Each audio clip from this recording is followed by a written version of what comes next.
Hello दोस्तों, कैसे हो आप सब लोग। आशा करता हूँ आप सब लोग अच्छे ही होंगे।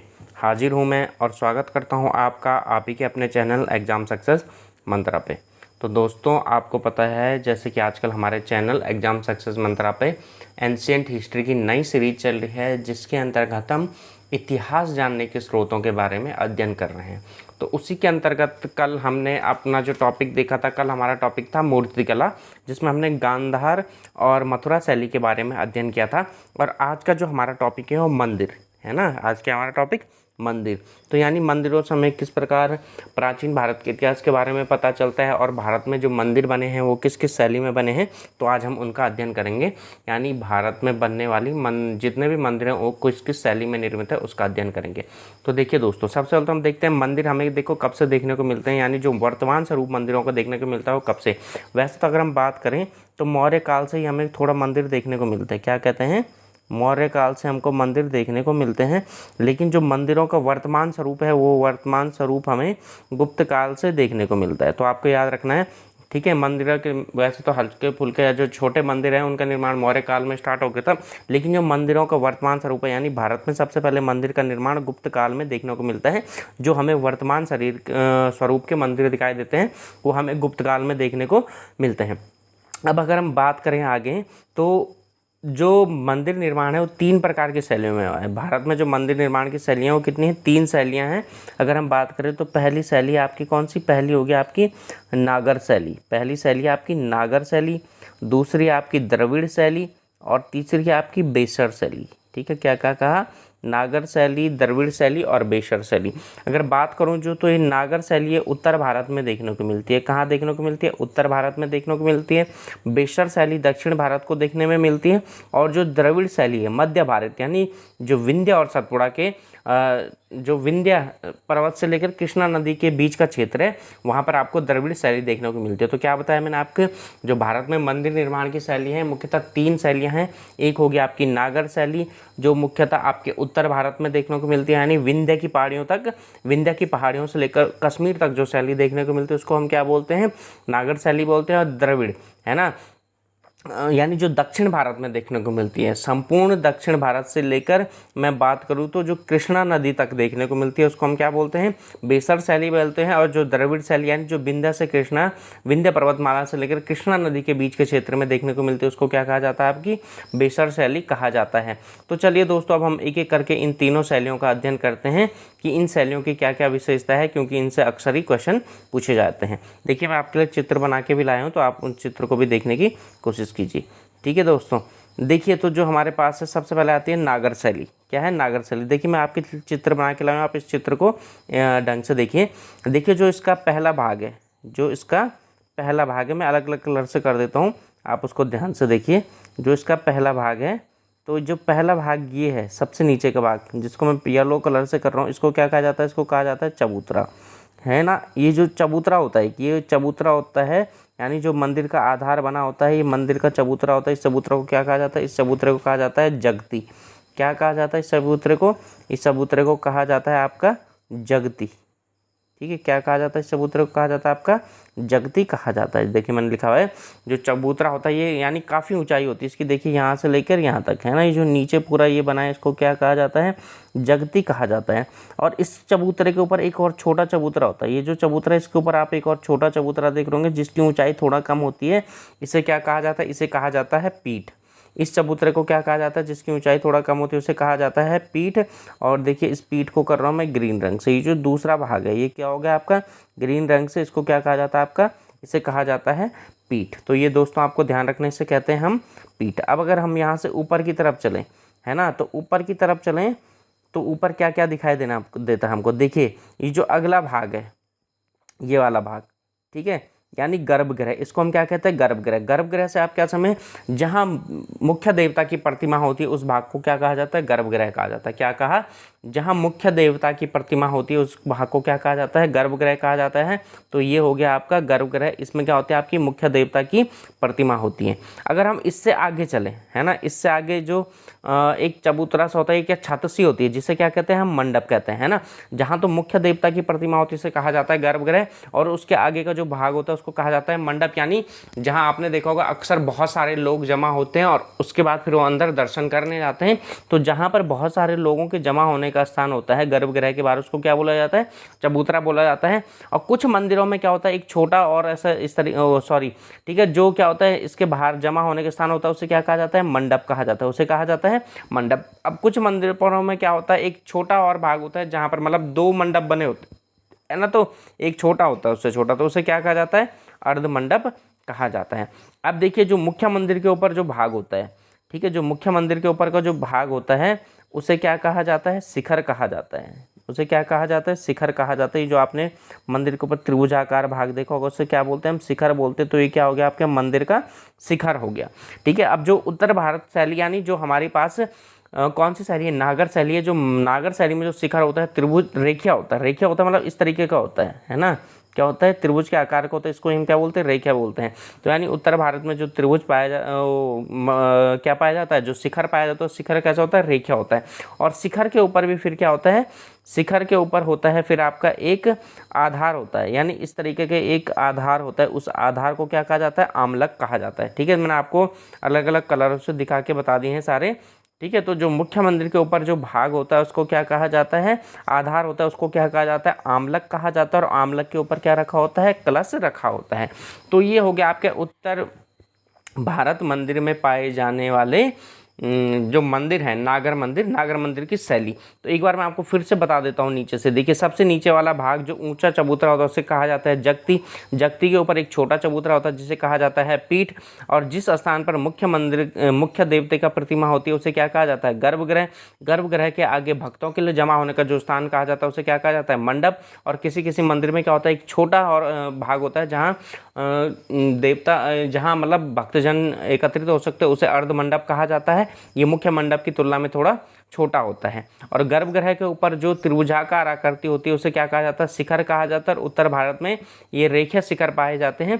और शिखर के ऊपर जो आधार होता है उसे क्या कहा जाता है, आमलक कहा जाता है। और आमलक के ऊपर क्या रखा जाता है, कलश रखा जाता है। तो यानी उत्तर भारत मंदिरों की जो मुख्य विशेषता है वो क्या है, कलश होगी आपकी। तो देखिए ये सारी विशेषता तो मैंने आपको चित्र बना के बता दी है ना। अब मैं आपको इसमें कुछ जो मैं लिख के ला रखा हूँ, जो विशेषताएं मैंने आपको चित्र में बताई हैं वही सारी विशेषताएं अब आपको नीचे बताता हूँ, जो मैं लिख के भी लाया हूँ दोस्तों। तो ये आपको ध्यान रखना है। ठीक है, क्या क्या चीज़ें होती है। सबसे पहले होता है इसमें होता है आपका चबूतरा होता है। इस चबूतरे को जगती बोलते हैं। जगती के ऊपर पीठ होती है। फिर गर्भगृह होता है। गर्भगृह के आगे क्या होता है, मंडप होता है। और गर्भगृह के ऊपर जो छत होती है उसको क्या बोलते हैं, हम शिखर बोलते हैं। शिखर के ऊपर एक आधार होता है जिसे आमलक कहा जाता है। आमलक के ऊपर क्या होता है, कलश होता है। तो यही सारी चीज़ें मैं लिख के लाई हूँ, आप देखिए। अब देखिए इस शैली को 3 भागों में बांटा गया, यानी जो नागर शैली है, नागर शैली को 3 भागों में उप शैलियों में विभाजित किया गया है। कौन कौन सी होगी, एक तो हो गया आपके पास उड़ीसा शैली, एक खजुराहो शैली और एक सोलंकी शैली। लगभग ये जो शैली है इन तीनों शैलियों को क्या कहा जाता है, आपकी नागर शैली कहा जाता है। इनमें थोड़ा थोड़ा हल्का हल्का अंतर है जो मैं आपको अभी आगे बताऊंगा। जब मैं आपको बताऊंगा कि कौन सा मंदिर किस शैली में बताया तो वहीं पे मैं आपको हल्का सा अंतर बता दूंगा दोस्तों। तो चलिए हम आगे की बात करते हैं। ठीक है, एक आप देखो, एक ऊंचा चबूतरा जिसे क्या कहा जाता है, जगती कहा जाता है। यानी जिसमें मंदिर का आधार बना होता है वो ऊंचा चबूतरा होता है, उसे क्या कहते हैं, जगती कहते हैं। जगती के ऊपर एक और कम ऊंचा चबूतरा होता है जिसे पीठ कहते हैं। तो ये मैंने अभी आपको बताया था, ये सबसे पहला ऊंचा चबूतरा, इसको जगती बोलते हैं। इसके ऊपर एक छोटा चबूतरा जिसको क्या बोल दिया हमने, पीठ बोल दिया।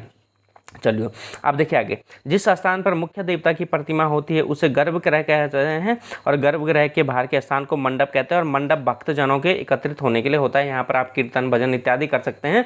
यानी जहाँ पर बैठकर आप मुख्य मंदिर के बाहर, गर्भगृह के बाहर जहाँ पर बैठकर आप भजन कीर्तन इत्यादि करते हैं उसे ही क्या कहा जाता है, मंडप कहा जाता है। तो चलिए दिखाता हूँ आपको फिर से, जैसे मैंने अभी बताया था। ये वाला भाग क्या हो गया, आपका गर्भगृह हो गया। इसके आगे जहाँ पर आप भजन वगैरह करते हो क्या हो गया, मंडप हो गया। तो यही मैंने नीचे लिखा है। चलिए अब आगे देखते हैं। गर्भगृह के ऊपर स्थित भाग को शिखर कहा जाता है ना, जो तिकोना भाग था इस तरीके से, उसको क्या कहते हैं, शिखर कहते हैं। जैसे कि मैंने भी आपको बताया था, जो ऊपर तिकोना भाग उसे क्या कहते हैं, शिखर कहते हैं। और उत्तर भारत में यानी जो नागर शैली में शिखर होता है वो क्या होता है, रेखा होता है। उसके ऊपर एक आधार होता है जिसे क्या कहा जाता है, आमलक कहा जाता है, और आमलक के ऊपर कलश स्थित होता है। ये चीज़ें मैंने आपको बता दी हैं। अब देखिए जो गर्भगृह है उसमें क्या होता है, एक प्रदक्षिणा पथ होता है जो ढका होता है। ठीक है, जो नागर शैली में जो प्रदक्षिणा पथ होता है वो क्या होता है, ढका होता है। प्रदक्षिणा पथ आप समझ गए होंगे, जब आप मंदिर में दर्शन करते हो वहाँ से बाहर आते हो तो आप क्या करते हैं, मंदिर के चारों ओर जो चक्कर लगाने के लिए जो क्षेत्र होता है ना, मंदिर के चारों ओर घूमने के लिए इस तरीके से जो एरिया होता है उसको हम क्या बोलते हैं, प्रदक्षिणा पथ।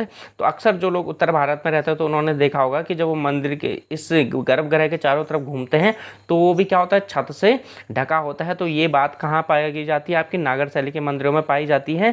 ठीक है, तो क्या कहा, जो नागर शैली का जो प्रदक्षिणा पथ होता है यानी उत्तर भारत में जो मंदिर बनते हैं उनमें जहाँ आप चारों तरफ चक्कर लगाते हो वो भी क्या होता है, छत से ढका हुआ होता है। और अक्सर जो उत्तर भारत में रहते हैं उन्होंने ये चीज़ देखी होगी। अगर आज से पहले आपने ध्यान नहीं दिया होगा तो आप ध्यान देके देख सकते हैं कि वो भाग भी क्या होता है, ढका ही होता है। चलिए अब अगली बात करें तो पंचायतन शैली नागर मंदिरों में देखने को मिलती है गर्भगृह के द्वार पर अच्छा देखो पहले इसकी बात करते हैं। पंचायतन शैली देखो, अगर मैं आपको पंचायतन शैली के बारे में बताऊं तो इसमें क्या होते हैं, 5 देवता होते हैं। क्या होते हैं, 5 देवता होते हैं, जिनमें एक मुख्य देवता होते हैं, यानी एक मुख्य देवता का मंदिर होता है जिसके आसपास 4 अन्य छोटे देवता विराजमान होते हैं जिन्हें गौण देवता कहा जाता है ना। तो क्या कहा, तो जो पंचायतन शैली है वो क्या पाई जाती है, आपकी नागर शैली में देखने को मिलती है। अगर मैं आप पंचायतन शैली बताऊँ, ये हमें वैसे जो द्रविड़ शैली है वहाँ भी देखने को मिलती है, पर इनमें कुछ खास अंतर होता है। देखिए जैसे ये हो गया आपका मुख्य मंदिर है ना, तो इसके ये मुख्य मंदिर हो गया, मतलब जिस देवता का मंदिर है इसको मुख्य मंदिर हो गया। इसके चारों तरफ क्या पाए जाएंगे, जैसे ये हो गया इस तरीके से।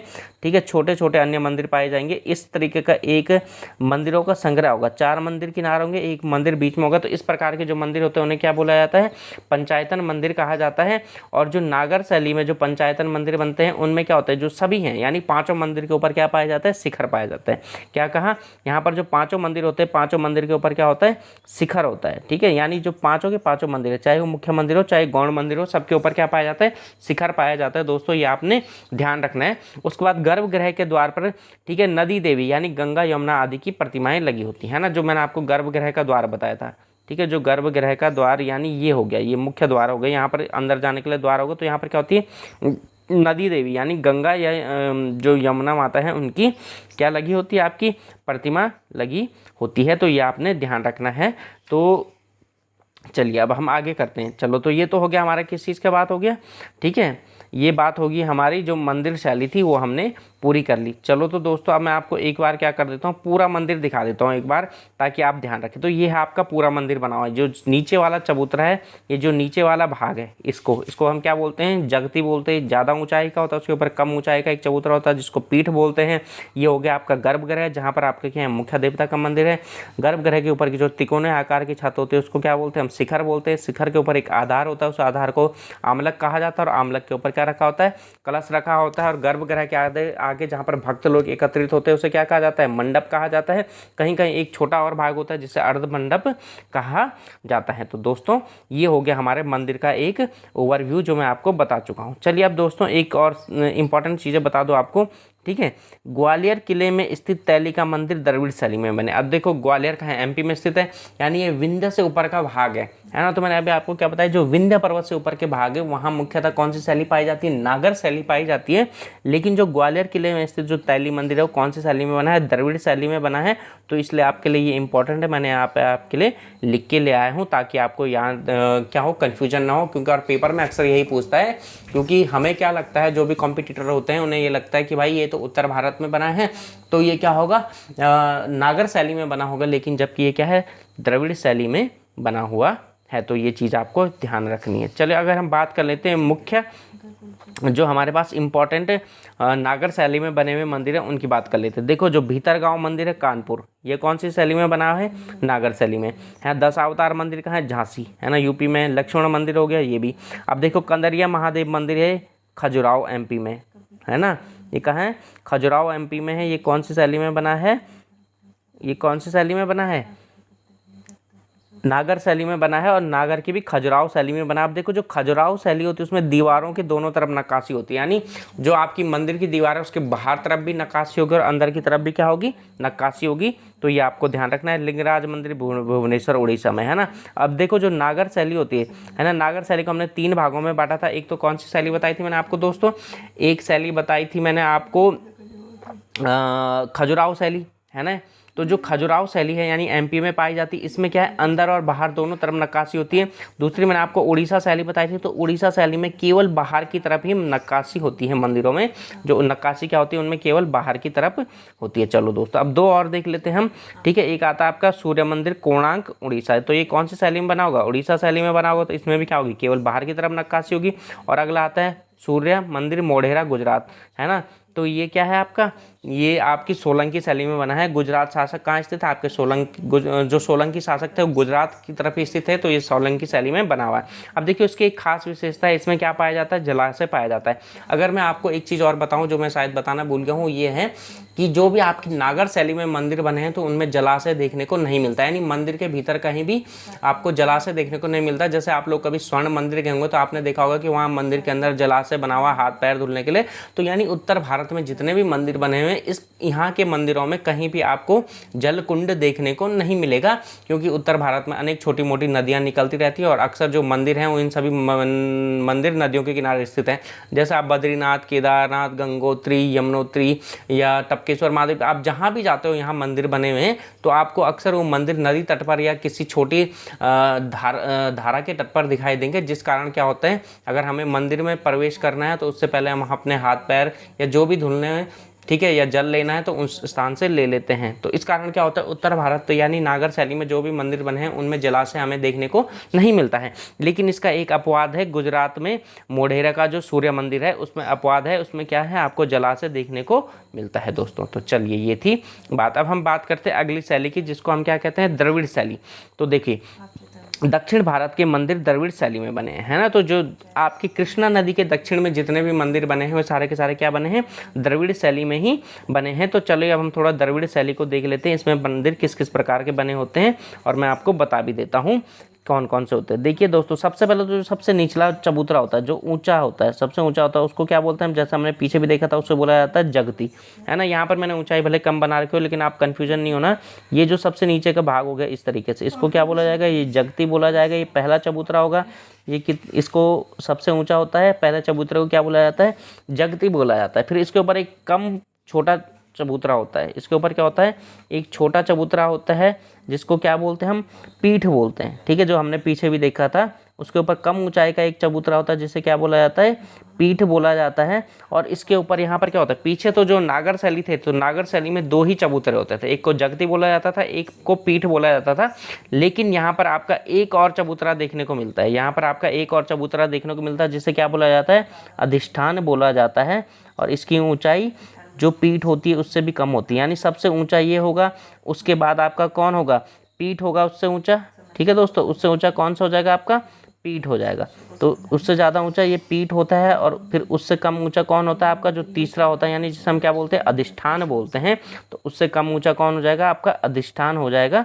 तो इस तरीके से जो द्रविड़ शैली में बने हुए मंदिर होते हैं उनमें 3 आधार पाए जाते हैं। एक सबसे नीचे वाला सबसे ऊंचा होता है जिसे जगती बोलते हैं, उससे वाला उससे कम ऊंचा होता है जिसे पीठ बोलते हैं, उसके ऊपर एक और होता है जिसे क्या बोला जाता है, अधिष्ठान बोला जाता है। तो चलो दोस्तों अगर हम अब आगे की बात करें, है ना, तो फिर वही बात आ जाती है जहाँ पर क्या होते हैं, आपके मुख्य देवता विद्यमान होते हैं। जहाँ पर आपके मुख्य देवता विद्यमान होते हैं उसे क्या कहा जाता है, उसे कहा जाता है आपका गर्भगृह। तो ये हो गया आपका गर्भगृह। यहाँ पर जो उस मंदिर के मुख्य देवता होंगे उनकी प्रतिमा विद्यमान होगी, इसे बोला जाएगा आपका गर्भगृह। अब गर्भगृह के ऊपर जो छत बनी होती है उसे क्या बोला जाता है, शिखर बोला जाता है। उसे क्या बोला जाता है दोस्तों, शिखर बोला जाता है। अब देखो जो यहाँ पर शिखर होते हैं, है ना, यहाँ पर शिखर सीधे जैसे उत्तर भारत में तो किस तरीके से बनते थे, इस तरीके से बनते थे। लेकिन यहाँ पर क्या होते हैं, अलग सीढ़ीदार छत पाई जाती है आपकी। जैसे एक छत बन गई आपकी, फिर उसके ऊपर अगली अगली अगली, इस तरीके से आपने देखे होंगे जो दक्षिण भारत के मंदिर बने हैं इस शैली में बने होते हैं। तो ये हो गया आपका, देखिए ये पहले ये गर्भगृह था, गर्भगृह के ऊपर पहला भाग ये हो गया, फिर दूसरा भाग, तीसरा भाग। और जैसे जैसे आप ऊपर चढ़ते जाते हो तो जो छतों की चौड़ाई होती है वो छतों की चौड़ाई क्या होती जाती है, कम होती जाती है। और ये जो होते हैं इनका क्या बोला जाता है, विमान बोला जाता है, विमान या शिखर बोला जाता है, ठीक है, तो ये चीज़ आपको ध्यान रखनी है। तो उत्तर भारत में जो छत बनी होती थी त्रिभुजाकार, उसे रेखीय छत बोला जाता था, लेकिन जो दक्षिण भारत में सीढ़ी नुमा छत बनी होती है उसको क्या बोला जाता है, विमान बोला जाता है। ये आपको ध्यान रखना, उसे क्या कहा जाता है, विमान कहा जाता है। चलिए दोस्तों, अगर हम आगे बात करें तो उसके आगे फिर क्या होता है, जैसे मैंने आपको पीछे बताया था, उसके आगे होता है फिर जहाँ पर भक्त लोग एकत्रित होते हैं या पूजा पाठ करते हैं, जिसे हम क्या बोलते हैं, मंडप बोलते हैं, जिसे हम क्या बोलते हैं, मंडप बोलते हैं।